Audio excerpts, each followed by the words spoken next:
All right. So, still going with the aged Pu-erhs. This one is a little different because the sample was only 12 grams. So, it's not going to be a straight up comparison, but it's close. Now, the label says Gushu. The website says it's not Gushu. So why did they label it Gushu? I don't know. But either way, it's from Dehong, and it is a wild varietal. And it doesn't say where. It just says Dehong Tea Factory. So somewhere in Dehong. The one cool thing about this particular cake, though, is that it was pressed into a square, and it has these little like bumps on it, so it looks kind of cool.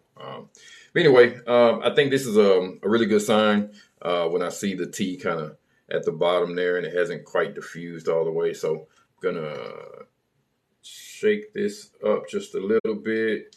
I probably used too much water, honestly, but I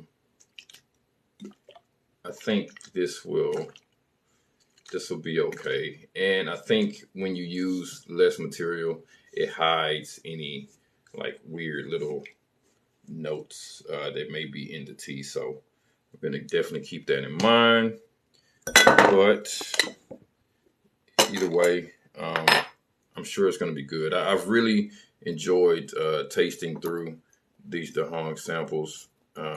They all have been giving me similar flavors, and so at this point it's just finding that one that really does it for me. And at this point I think it's going to come down to processing.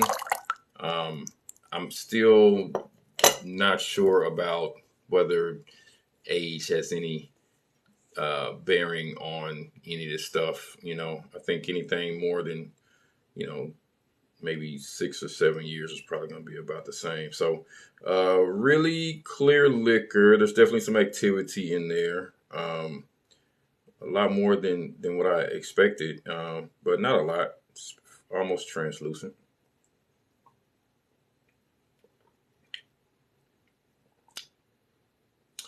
Yeah, really light brew,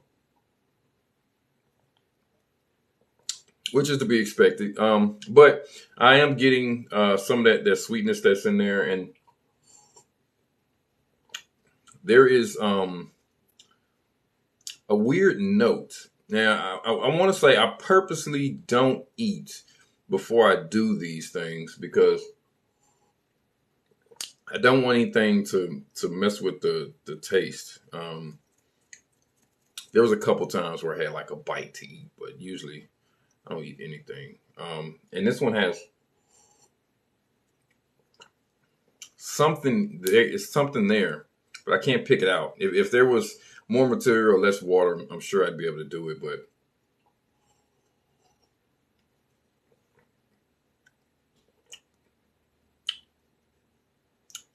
yeah, I'm not getting it. And again, like I said, it is a lot weaker than what I like. One good thing though that I get out of this is that I'm getting a little bit of bitterness on the undersides of my tongue, so that's really cool. So I'm going to use a lot less water.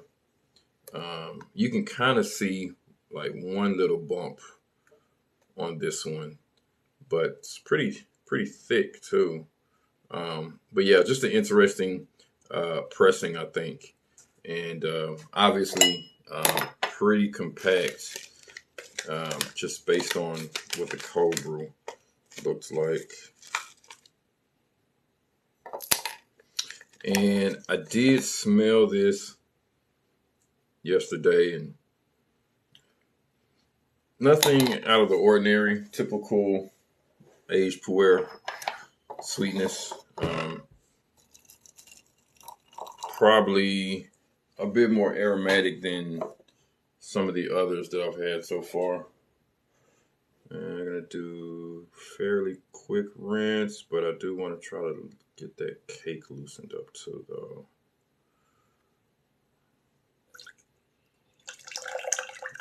right. Really interested to see what this wet leaf smells like, because I think it's gonna be something. Let's see. Yeah, it's definitely something weird. I don't know what. It's a savory note. It's not sweet at all. That's what I was getting in the cold brew too. The website mentioned mushroom, and I see that as a flavor note quite often, but I usually never taste mushroom. This one does definitely have the smell of a little bit of mushroom.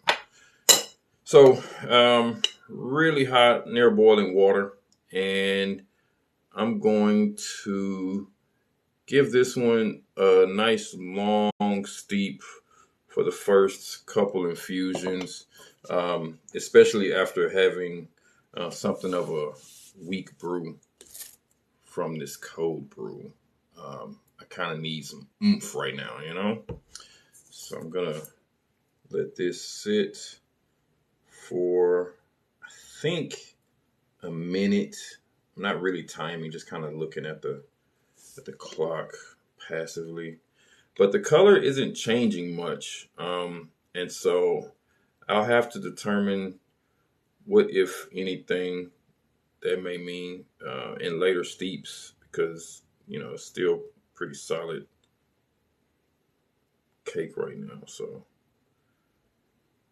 maybe once the leaves open up, I can get it really dark. Okay, that's at least a minute.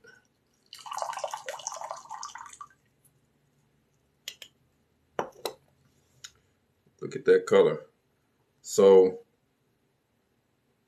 without tasting this, I'm going to assume right now that this particular cake can stand a much longer steeping. Man, it's so strange that, I mean, that's what it is though. It's mushroom, and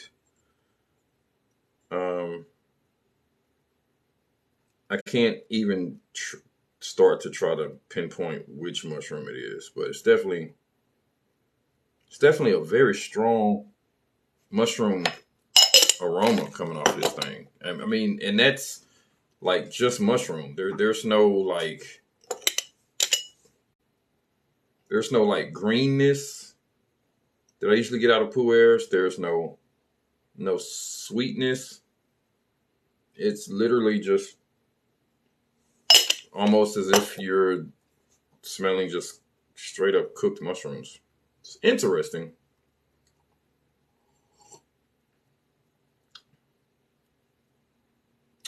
Near boiling water, 1 minute steep time, and I'm not getting anything out of this tea. So I was worried about the fact that I was using 6 grams for, what is that, like 16 ounces of water, 18 ounces of water. I was worried that it was, you know, too much water. But now I know for a fact that this tea is just weak.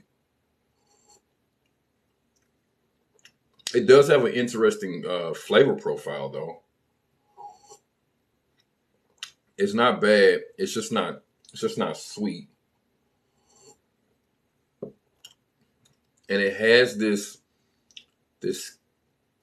like kind of menthol aftertaste that's with the cold brew. I thought it was going to be, because again, I assumed that the cold brew was just brewed weak, right? And so what I got on my tongue, I said it almost hit the undersides of my tongue, but it's not.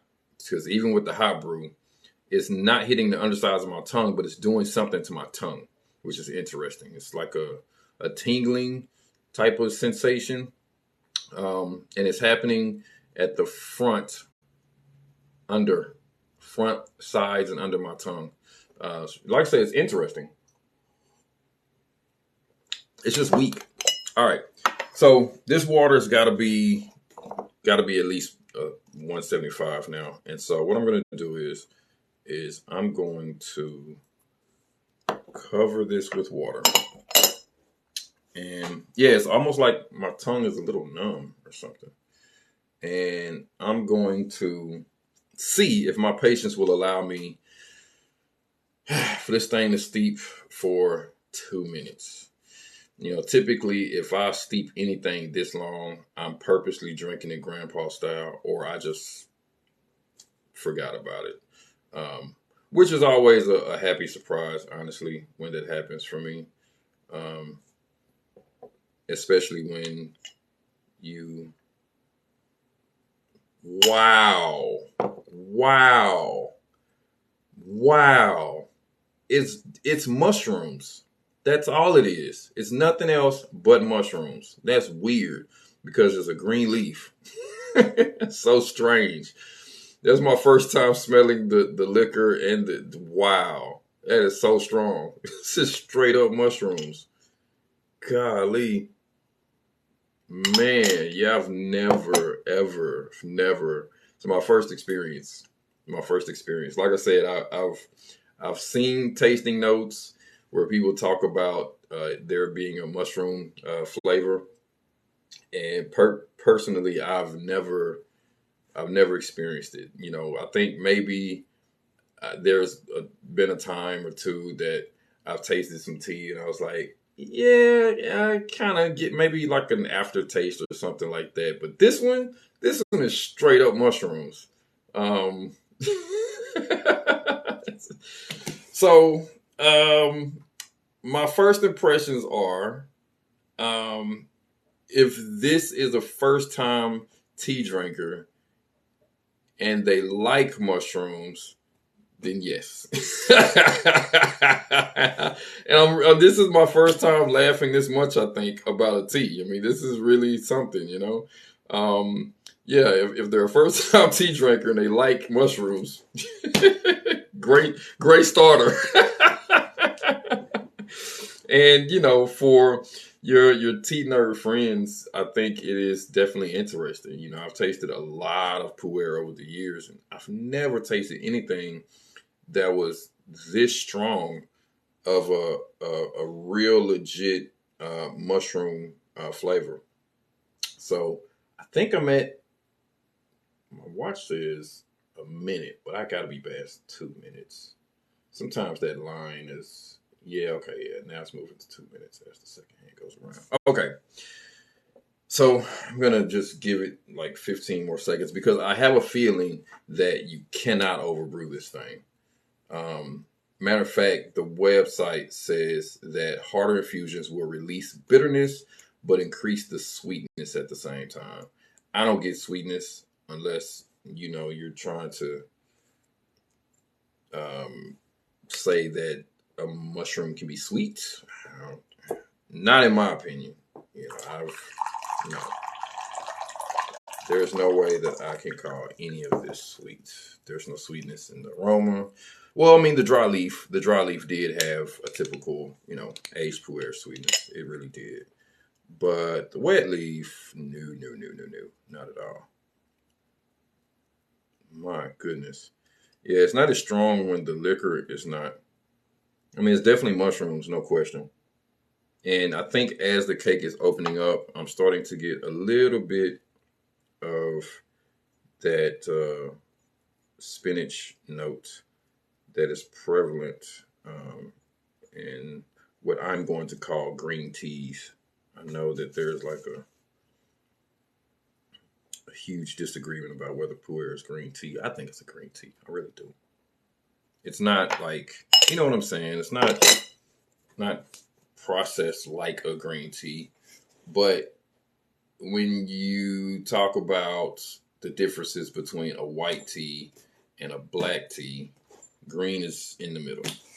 And so to say Pu-erh is not a green tea, to me, you're just splitting hairs amongst all of the green teas, the yellows, and all these things. So, all right, look at this. Look at that color. So it's gotten much darker, and it is again, it's definitely got some activity. It's not completely translucent, but it's not like super opaque either.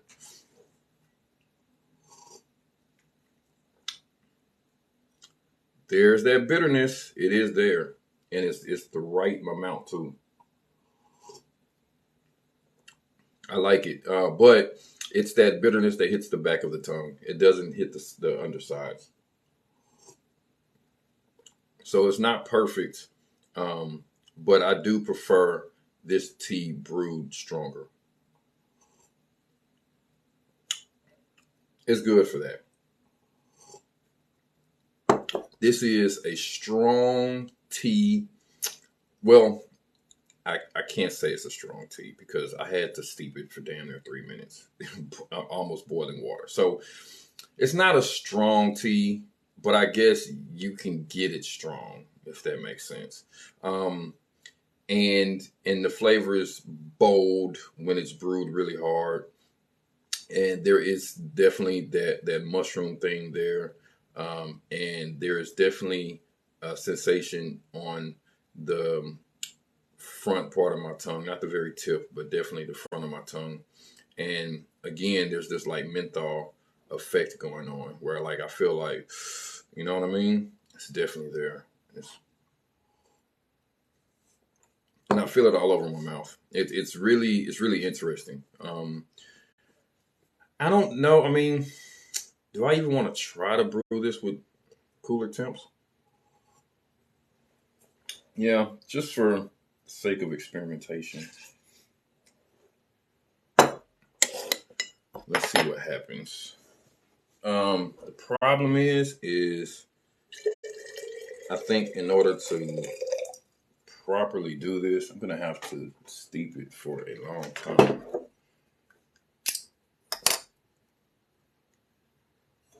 And I don't know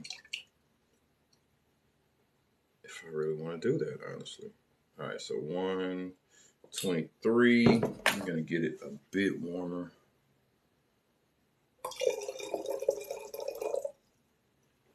I'm curious. I see eyeballs.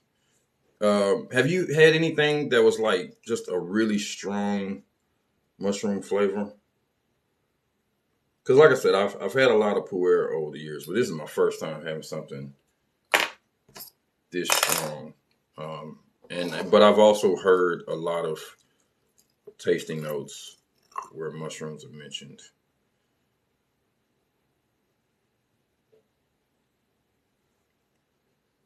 All right, so the leaves are completely open now, and I think it's a really good time, if any time, to do this low and slow brew. And just see what we come up with, you know. So, um, I'm thinking a minute. At the risk of not brewing it strong enough, I'm gonna do a minute, um, just to see what happens. You know, just to see what happens. And while I wait, I'm actually gonna have a little more of this cold brew, and primarily because the sensation that I have right now on my tongue and in my mouth, it doesn't go away. It doesn't go away. Like I said, it's an interesting sensation, but it does make me feel like, you know, I need some water. So I'm gonna taste a little bit of this cold brew. It's a really pretty color. Uh,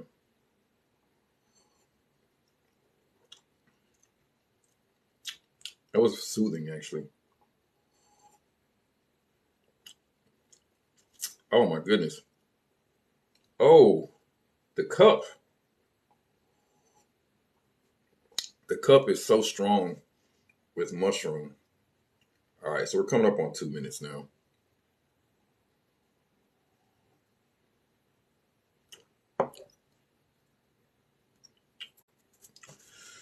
All right, so I might as well give it the full 2 minutes. I'm at a minute and 40 seconds.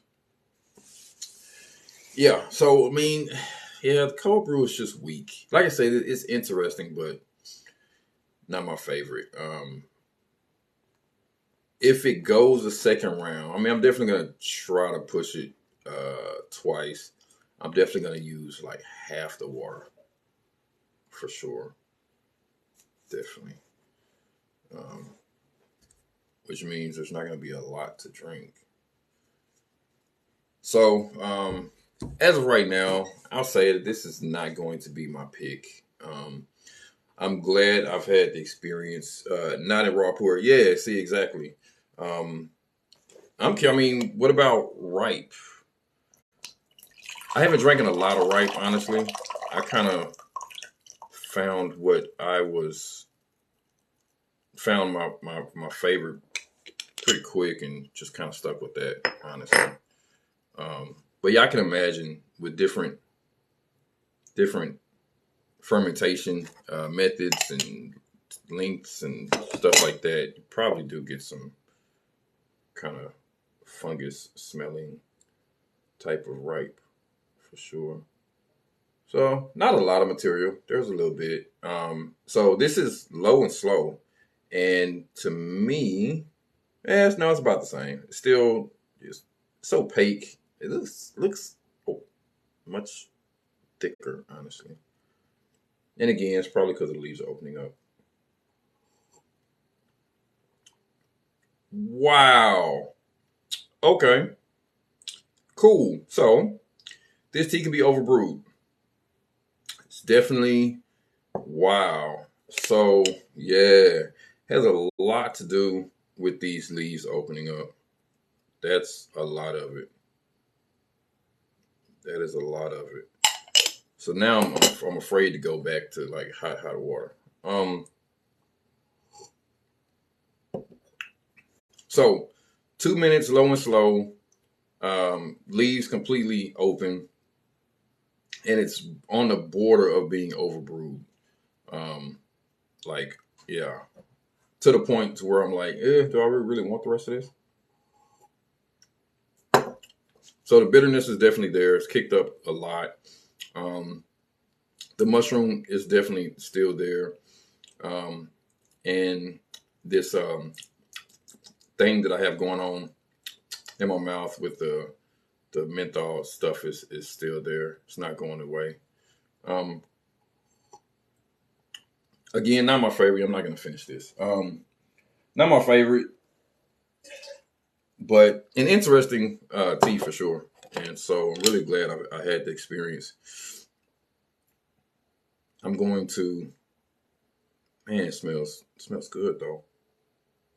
Like just really interesting. It says that it was stored in Kunming, which is, that's not anything strange. But it also says it was stored in Dehong too, which, I mean, of course it was stored in Dehong, but maybe it was stored a long time in Dehong and then a short time in Kunming or something. Who knows? But it's definitely different. Yeah, I'm gonna definitely enjoy drinking through the hot brew and then the cold brew. I think I'm just gonna gulp it down tomorrow because it's literally like drinking water. Seriously. But yeah, Mike. Yeah, me either, man. Not in Raw Pu-erh. This is definitely different, and it's a different um, uh, source too. Yunnan Craft. I really like their logo. It's really dope, and they have some really good teaware on the site as well. And I figured since I was there, I would pick up some of their teas. One thing that is there that I'm not going to try for quite some time is they have a Dehong white tea, and I got a sample of that. And so I haven't seen that anywhere though. There's not many places that have that. So excited about that. Really glad that Yunnan Craft is around. Everything was shipped directly from China, so that's always nice to see. And like I said, this one was cool because the way it was pressed, you know, these like bricks with these little bumps. It's really interesting. All right, brother. Have a good one.